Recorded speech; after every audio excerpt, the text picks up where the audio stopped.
नमस्कार विद्यार्थी मित्रांनो, प्रथम सत्र परीक्षा आहे सुरू. यस, नक्कीच आहे. उद्या परवा आपला पेपर सुद्धा आहे. पण प्रथम सत्र परीक्षेसोबत आपली तयारी होणार आहे NMMS परीक्षेसाठी. आणि आज आपण पाहतोय त्यातला पहिला टॉपिक परिमेय व अपरिमेय संख्या. काय पाहायचं आपल्याला याच्यामध्ये?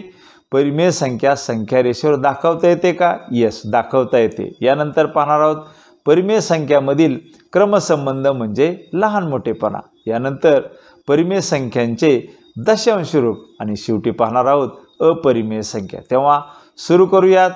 सर्वप्रथम नैसर्गिक संख्या 1 2 3 4 5 अनंतापर्यंत नैसर्गिक संख्या आहेत. म्हणजे आपल्याला नैसर्गिक संख्या याच्यामध्ये सगळ्या धन संख्या आहेत, फक्त याच्यात शून्य नसतो. यानंतर शून्य असला की ती संख्या पूर्ण संख्या होते. म्हणजे पूर्ण संख्या म्हणजे 0 1 2 3 4 5 टिंब टिंब टिंब अनंतापर्यंत अशा पूर्ण संख्या आहेत.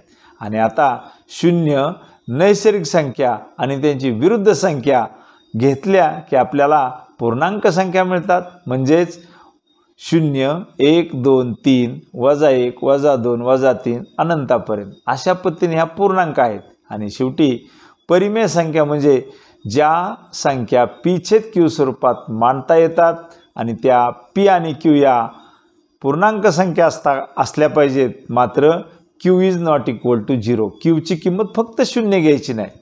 पूर्णांक कोणत्याही संख्या चालणार आहेत. म्हणजे P/Q स्वरूपातील मांडणी असली की झाली परिमेय संख्या.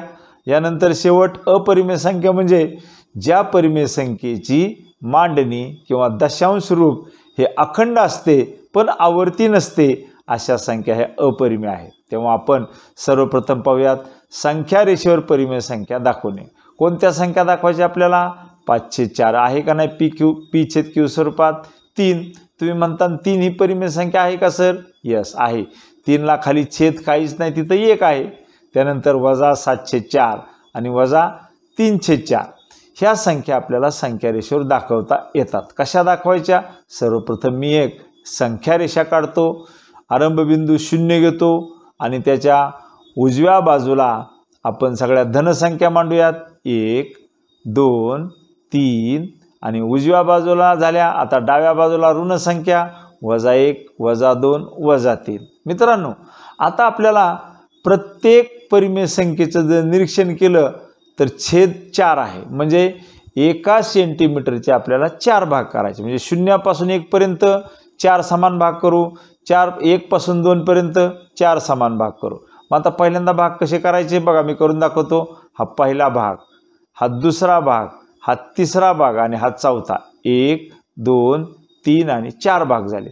असे प्रत्येक एक एककाचे म्हणजे 0 पासून -1चे, -1 पासून -2चे किती भाग करायचे? 4 भाग करायचे. प्रत्येकाचे आपण 4 समान भाग केले. आता 0 पासून इथं पहिला भाग म्हणजे 4 पैकी हा पहिला म्हणजे 1/4 इथं आला. इथं किती असणार आहे? 1/4. या ठिकाणी किती असणार आहेत? 2/4 असणार आहे. इथं 3/4 असणार आहेत. या ठिकाणी 4/4 म्हणजे 1च झाला. 4/4 म्हणजे 1 झाला. आता 5/4 कुठं असेल? येस, बघा 1च्या नंतर पुढचा जो अंक आहे जिथं आपण खून केलेली आहे या ठिकाणी कोणता अंक असणार आहे? अगदी बरोबर 5/4. आले का नाही? 5/4 ही परिमेय संख्या संख्या रेषेवर. आता 3 तर कुठेही लगेच लक्षात येणार आहे. 3 ही संख्या आपली या ठिकाणी असणार आहे.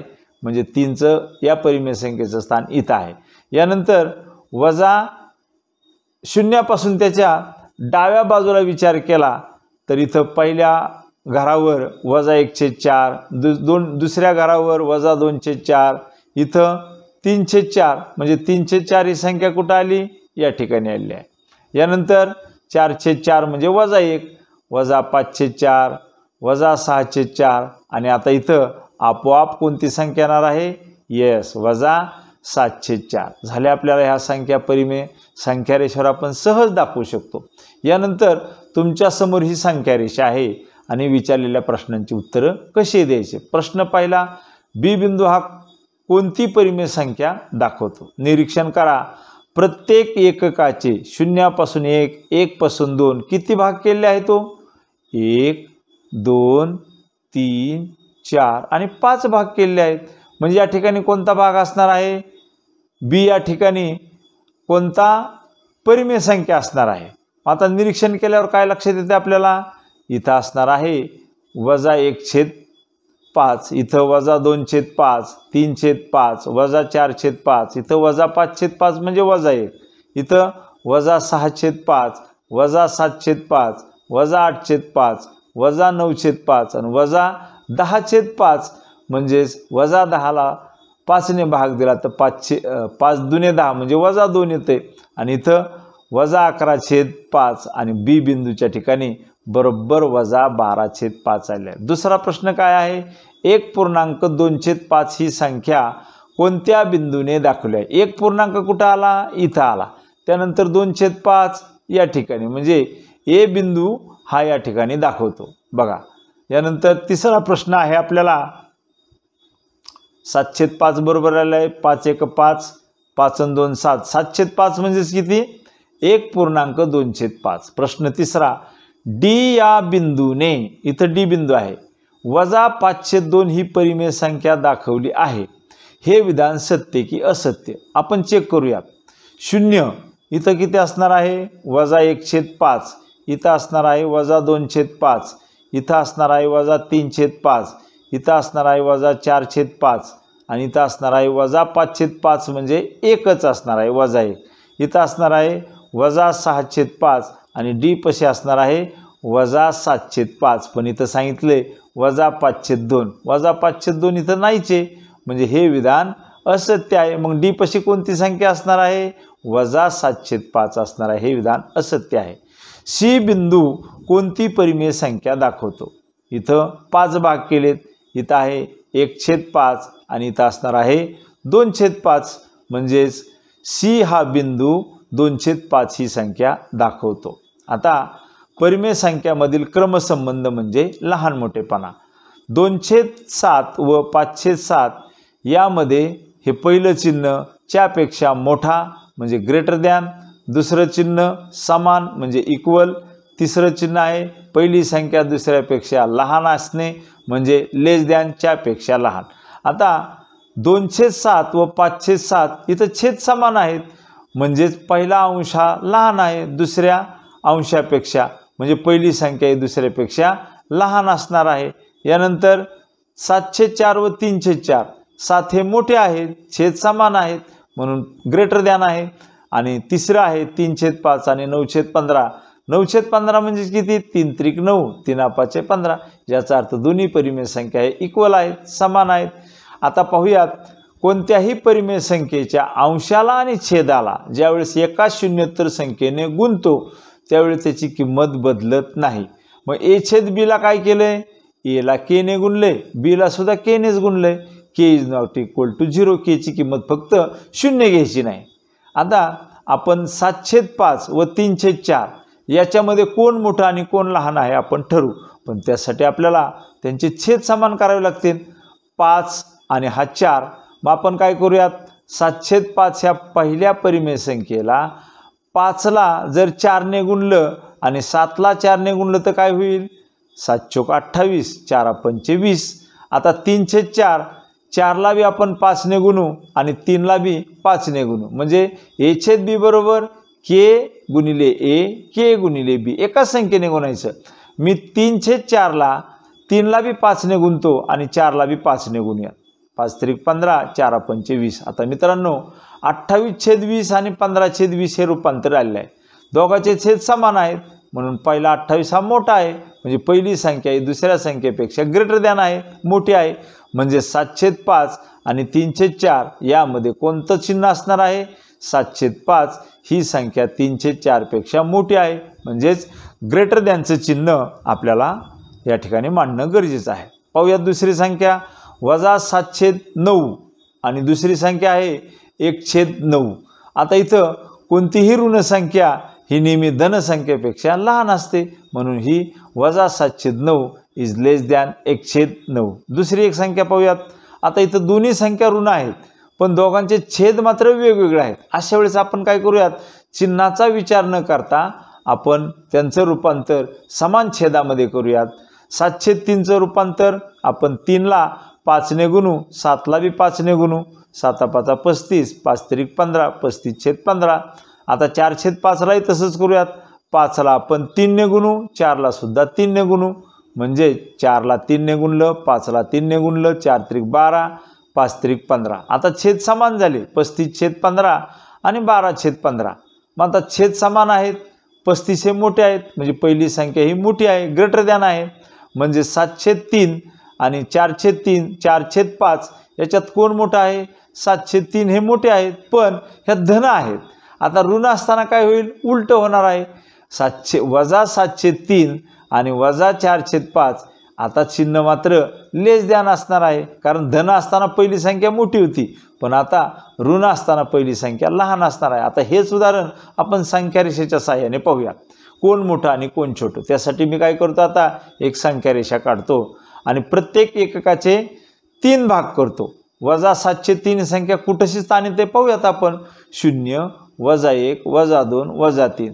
प्रत्येक 0 पासून -1 पर्यंत किती भाग करायचे? मला 3 भाग करायचे. बघा कसे केले आहेत. हा 1, हा 2 आणि हा 3 असे प्रत्येकाचे 3 भाग केले. मग इथं कोणता अंक असणार आहे? -1/3 असणार आहे. इथं -2/3. इथं कोणता असेल? -3/3, म्हणजे -1च असणार आहे. इथं -4/3, इथे -5/3, इथे -6/3, म्हणजे 3 × 3, 3 × 2 = 6, -2 बरोबर आलेला आहे. आणि इथं -7/3, म्हणजे -7/3 हा 0 पासून बरोबर 2च्या नंतर आलेला आहे. म्हणजे 0 पासून जसजसा अंक त्याच्या डावीकडे जातो, पुढे पुढे जातो, तेव्हा त्याची किंमत कमी कमी होत जाते. म्हणजे -7/3 आणि पहिला जो अंक आहे -1/3. मग याच्यामध्ये मोठं कोण आहे? 0च्या जवळ -1/3 हे मोठे आहेत, पण -7/3 कसे आहेत? लहान आहेत. आता आपण -4/5चं स्थान कुठे येते तेही पाहूया. 0 आरंभबिंदू केला आणि प्रत्येकाचे 5 भाग केले. 1, 2, 3, 4 आणि 5. आता बघा 5 भाग केले. इथं कोणता आला? -1/5. इथे -2/5. इथे -3/5. इथे -4/5 इथं आलेला आहे. 0 पासून जवळ आहे की लांब आहे? बरोबर 0 पासून जवळ आहे. तसा -7/3 कुठं आहे? -2च्या नंतर आहे. याचा अर्थ -7/3 ही संख्या -4/5 पेक्षा नक्कीच लहान असणार आहे. हा या ठिकाणी संबंध आपल्याला सहज समजतो आहे. आता परिमेय संख्येचा आपण दशांश रूप पाहूया. परिमेय संख्या आहे 5/4, म्हणजे 5/4. परिमेय संख्येच्या अंशाला छेदाने भागताना दशांश अपूर्णांकाचा उपयोग केला तर त्या संख्येचे दशांश रूप मिळते. म्हणजे 5/4. देऊयात 4ने भाग. 4 1 4. पहिला भाग 1चा गेला, 5 मधून 4 गेले, 1 राहिला, वरून घेतला 0, दशांश चिन्ह आलं. 4 2 8, भागाकार 2, 10तून 8 गेले, 2 राहिले, वरून घेतला 0. 4 5 20, 20 मधून 20 गेले, 0 राहिले, भागाकार संपलेला आहे. म्हणजे 5/4चं दशांश रूप आलेलं आहे 1.25. या ठिकाणी दशांश रूप हे अखंड आलेलं नाही, खंडित स्वरूपात चाललं आहे. परिमेय संख्येच्या अशा दशांश रूपाला खंडित दशांश रूप असे म्हणतात. भागाकार संपल्यामुळं इथं बाकी आलेले नाही, खंड झालेला आहे, बंद झालेला आहे भागाकार, म्हणून याला म्हणायचं खंडित रूप. आता हे 1.25 हे दशांश रूप मला पुन्हा परिमेय संख्येच्या रूपातही मांडता येते. प्रत्येक परिमेय संख्या अखंड आवर्ती दशांश रूपात लिहिता येते. म्हणजे 1.25ला मी अखंड आवर्ती मांडू शकतो. 25च्या पुढे मी 0 लिहिला, त्याच्या डोक्यावर डॉट लिहिला की झालं अखंड आवर्ती. आता 1.25 ही दशांश अपूर्णांकातील संख्या परत p/q स्वरूपात मांडता येते का? हो, नक्कीच मांडता येते. आपण काय करूयात, 1.25चा पॉईंट काढलो आपण, मग काय होईल? 125 होईल, 125 होईल. किती पॉईंट काढले? 2 पॉईंट काढले. म्हणजे मला छेदस्थानी 2 शून्य घ्यावे लागतील, म्हणजे 100 होणार आहे. जर हे 12.5 असतं तर पॉईंट 1 काढला तर खाली 10 आले असते, पण इथं 2 पॉईंट आहेत म्हणून 100 छेद आलेला आहे. आता आपण 125 100ला जर भाग दिला 25ने देऊयात. 25 हा 5 आहे, 125 आणि 25 चौक 100, म्हणजे 5/4 रूपांतर आलं परत. म्हणजे 5/4 म्हणजेच किती? 1.25. तेव्हा एखाद्या परिमेय संख्येचं रूपांतर दशांश अपूर्णांकात मांडता येतं, किंवा दशांश अपूर्णांकात असलेली संख्या पुन्हा आपल्याला परिमेय संख्येत मांडता येते। आता 13/99 या परिमेय संख्येचे दशांश रूप कोणते असणार आहेत आणि हा प्रश्न मागच्या वर्षी परीक्षेला विचारला होता आणि त्याचे पर्याय हे दिले होते A, B, C आणि D। आता पाहूयात 13ला आपल्याला 99ने भाग द्यायचा, 99ला 13ने नाही, अंशाला छेदाने भाग द्यायचा। अंश आहे 13, आपण 13ला 99ने भाग देऊयात। पहिला भागाकार तर काही जात नाही कारण 13 हे लहान आहेत, म्हणून आपण 13च्या पुढे 0 घेऊयात। आता दशांश चिन्ह द्यावं लागेल, 0 पॉईंट आलेला आहे। पहिला भाग 99 × 99, पहिला 1चा भागाकार आला, 130 मधून 99 गेले तर खाली 31 राहिले, 31च्या पुढे आणखी आपण 0 घेऊयात। दुसरा भाग जातोय 99 × 297, 3चा भाग गेला। आता 310तून 297 गेले तर 13 राहिले आहेत, परत 0 घेतला 130 झाले, परत भागाकार गेला 99 × 99, 1चा भाग गेला, 130 मधून 99 गेले तर परत राहिले 31, परत 0 घेतला, परत 3चा भाग गेला 297, 99 3चा भाग गेला आहे, 310तून 297 गेले, परत 13 राहिले। असा हा भागाकार अखंड आणि आवर्ती स्वरूपात येणार आहे, म्हणजे 0.131313 अखंड असणार आहे। पण कोणता गट येतोय? 13 हा गट पुन्हा पुन्हा येतोय, म्हणजे ऑप्शन 3C हा पर्याय आपल्याला योग्य वाटतोय। या परिमेय संख्येचे दशांश रूप अखंड आणि आवर्ती आहे। 13 हा आवर्ती येतोय, पुन्हा पुन्हा येतोय, म्हणजे C पर्याय आपला अचूक आहे। 0.13च्या डोक्यावर 12 येतो, म्हणजे तो गट पुन्हा पुन्हा येतो, हे पण लक्षात ठेवा मित्रांनो।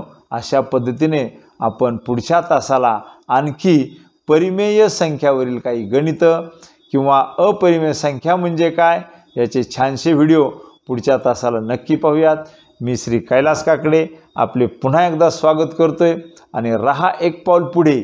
मी आपल्या या यूट्यूब चॅनलमध्ये खूप दर्जेदार अशा प्रकारचे NMMAचे व्हिडिओ इथून पुढे तुम्हाला पाहायला मिळणार आहेत आणि संपूर्ण अभ्यासक्रम आपल्या या क्रिएटिव्ह HM लोणी या यूट्यूब चॅनलला नक्की भेट द्या, सबस्क्राईब करा, बेल बटन दाबा आणि म्हणा गणित झाले रे सोपे। Thank you very much. कुठेही जाऊ नका, रहा एक पाऊल पुढे। पुढच्या वर्षीची जी परीक्षा होणार आहे या परीक्षेमध्ये तुम्हाला घवघवीत यश यायचं असेल, मेरिटमध्ये यायचं असेल तर आपला क्रिएटिव्ह HM लोणी या यूट्यूब चॅनलला सतत टचमध्ये राहा। वेगवेगळे नवीन व्हिडिओ मी तुमच्यासाठी घेऊन येणार आहे। पॉवरफुल प्रेझेंटेशनमधून तुम्हाला हे मार्गदर्शन नक्कीच मिळणार आहे। तेव्हा भेटूयात पुढच्या तासाला। Thank you very much.